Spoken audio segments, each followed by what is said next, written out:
Ketan Story. Ketemu setan story.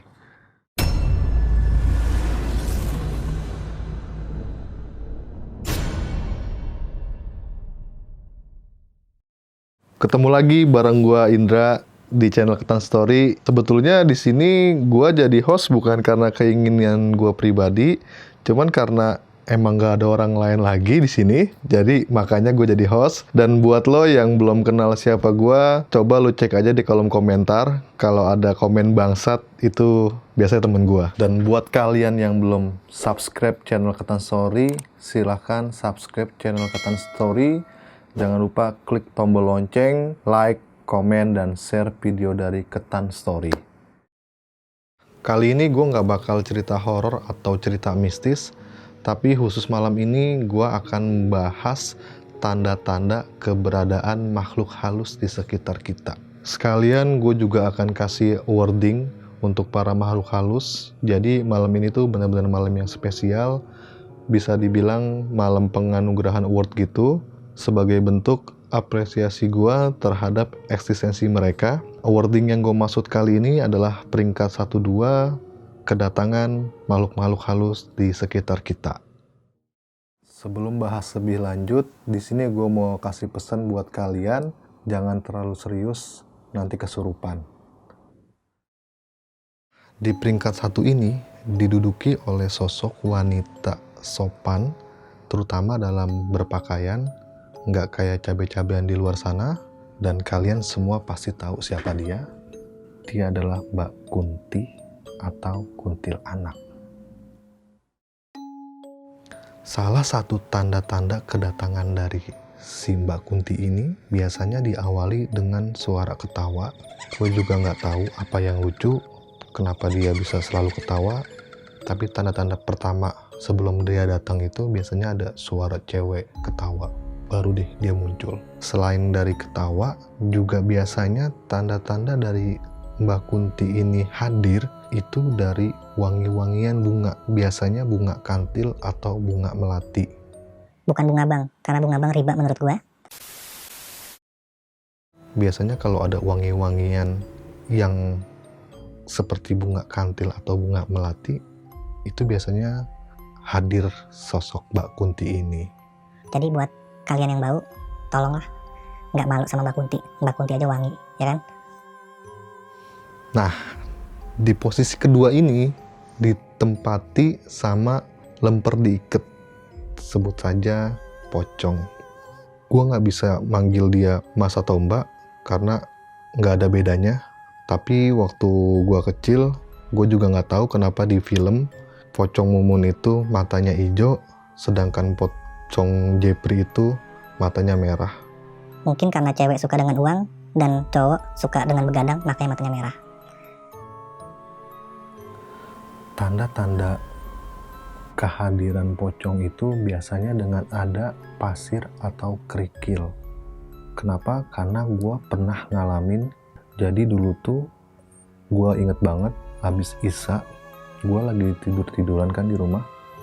Pas gue lagi tiduran itu tiba-tiba di kepala gue itu kayak ada yang ngelempar pasir atau kerikil. Tapi pas gue lihat itu nggak ada sama sekali pasir atau kerikil. Nggak lama dari kejadian itu tiba-tiba lampu di rumah gue itu mati. Terus gue inisiatif untuk ngecek meteran karena gue takut di situ lampunya turun atau gimana. Pas gue lagi ngecek meteran, tiba-tiba gue ngeliat sosok pocong di samping rumah gue, di deket pohon pisang. Karena dulu tuh samping rumah gue emang kebun, kalau sekarang udah jadi kontrakan. Jadi gue ngeliat sosok pocong itu, dan saat gue ngeliat sosok pocong itu di deket pohon pisang, itu gue nggak lari, bukan karena gue berani, karena gue udah lemes, gue udah nggak bisa ngapa-ngapain. Di situ gue cuman manggil nyokap gue bilang, "Ma, ada pocong, ma, ada pocong." Gue sambil teriak kayak mau nangis gitu. Terus nyokap gue buru-buru lari ke arah gue sambil kayak baca-bacaan Al-Quran gitu. Karena mungkin nyokap gue juga ngerasa ada yang gak beres. Nah, setelah nyokap gue dateng nenangin gue, di situ pocongnya langsung hilang. Jadi kenapa gue tahu kehadirannya si pocong ini? dengan adanya pasir atau kerikil karena gue pernah ngalamin waktu itu.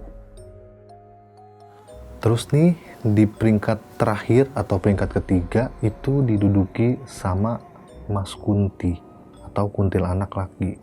Mungkin bagi sebagian orang ini agak asing, tapi untuk di daerah rumah gua, kuntilanak laki ini udah nggak jadi sesuatu yang asing.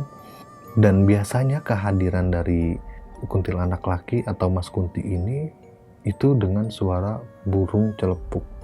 Jadi kalau kata orang dulu, kalau misalkan ada suara burung celepuk bunyi, itu jangan pernah kita timpalin. Misalkan dia bunyi puk puk, itu jangan pernah kita ikutin juga. Jadi lebih baik kita diemin, karena biasanya itu tanda si Mas Kunti itu ada.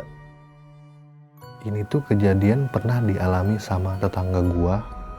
Jadi waktu itu kira-kira jam 11 malam ada suara burung celepuk bunyi. Tetangga gua ini ngikutin. Dia juga jawabin pas burung celepuk itu bunyi, dia ngikutin juga kayak puk puk puk gitu. Selepas itu dia tuh nggak ngerasa merinding, nggak ngerasa apapun. Dia tuh kayak biasa-biasa aja. Cuman anehnya dia itu kayak ngantuk berat.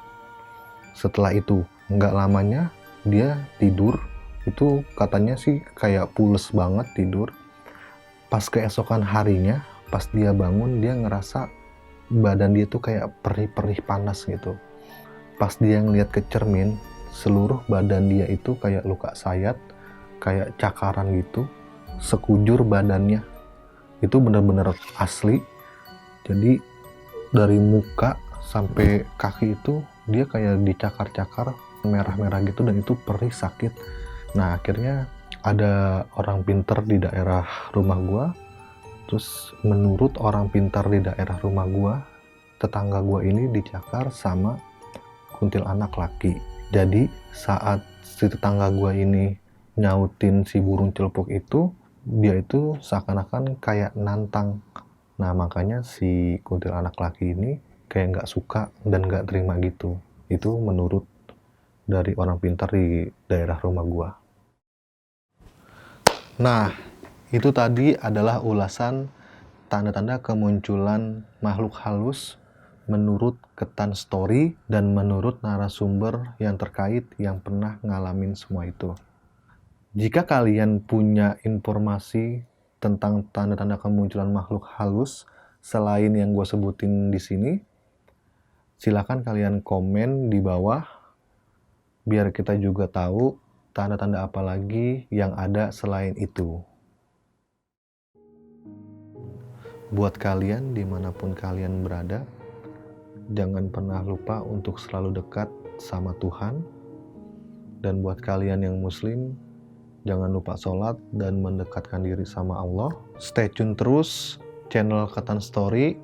Dan kalau lo punya pengalaman mistis atau pengalaman horor, silakan lo bisa kirim ke email Ketan Story, dan lo bisa DM ke Instagram Ketan Story.